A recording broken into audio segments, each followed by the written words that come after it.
It's a tale of two cities amid one pandemic. Singapore and Hong Kong, two wealthy Asian societies that have launched aggressive virus-fighting campaigns from the start. Both cities tightened borders in late January. Both turned away many visitors in March. And as both faced a second wave of infections from residents returning home from overseas, cases spiked, especially in Singapore. On April 13th, Singapore had more than 2,900 cases, while Hong Kong had 1,009. So how can Hong Kong, with a larger population sitting right next to mainland China, manage to keep the numbers lower, at least for now? Well, observers say it could be due to the people here and their collective memory of another pandemic. SARS has remained very fresh on the memories of Hong Kongers. And when COVID-19 broke out, the people immediately knew we need masks, we need to be away from one another, we need to start becoming very hygienic about things, we need to listen to the medical people, we need to close borders. The basic protocol that I think are found in any government in cases of pandemics and crisis, the Hong Kong people knew exactly what to do, and they did it.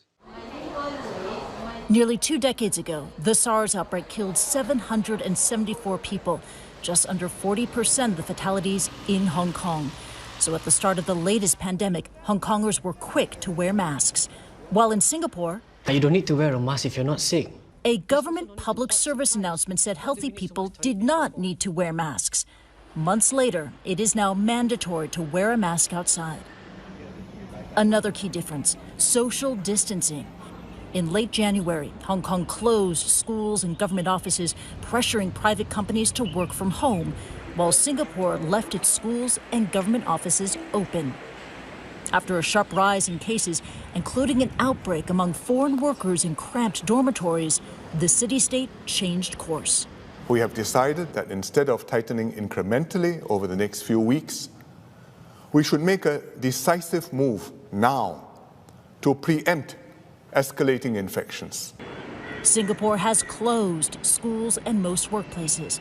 It has also banned all social gatherings as part of a circuit breaker to fight the virus. From the start, they have been screening, quarantining, contact tracing, and yet months later, the Lion City is under virtual lockdown.